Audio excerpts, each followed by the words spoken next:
Well, it is a terrific pleasure to have the chance to sit down and visit with Judge Barrett.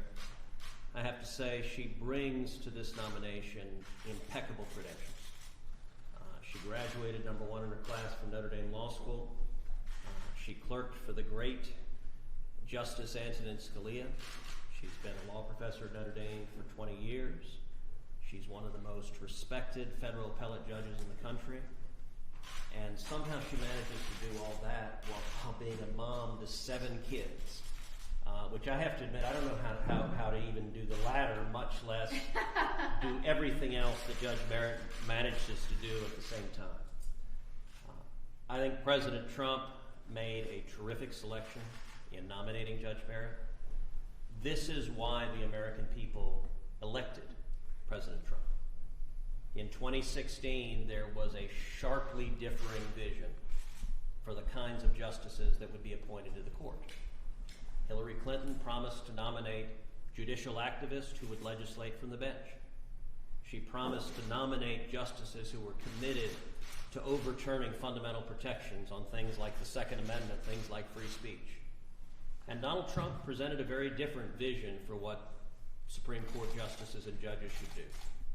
President Trump promised to nominate judges in the mold of Scalia and Thomas, judges who would be faithful to the Constitution, who would follow the text of the Constitution, and who would protect the Bill of Rights, protect our fundamental liberties, free speech, religious liberties, the fundamental rights that all Americans enjoy. I think the President's decision to nominate Judge Barrett may well have been the most important decision of his presidency. And in making this nomination, the President was fulfilling the promise he made to the American people. Likewise, I expect that the Senate will confirm Judge Barrett and do so by the end of the month. And when the Senate does so, we will be honoring the promise we made to the American people to confirm principled constitutionalists to the Supreme Court. The next few weeks promise to be a circus.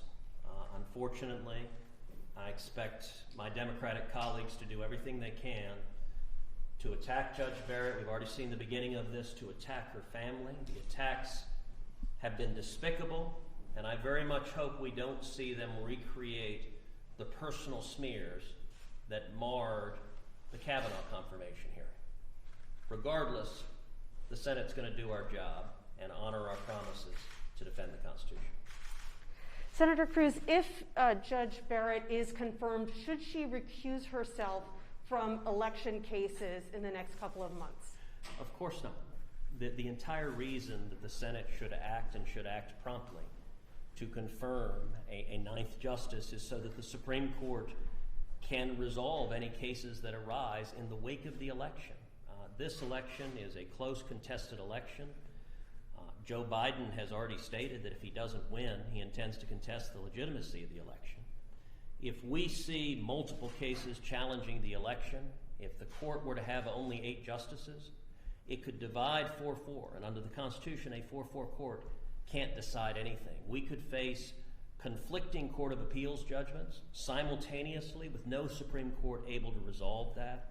That would be an untenable situation. It would create a constitutional crisis. That's part of the reason the Senate needs to act and act swiftly, so that we have 9 justices that can resolve any issue. And it's important to note, it's not the President's job, it's not the Senate's job to try to nominate or confirm justices that are going to vote for any particular candidate. This is not about any particular candidate.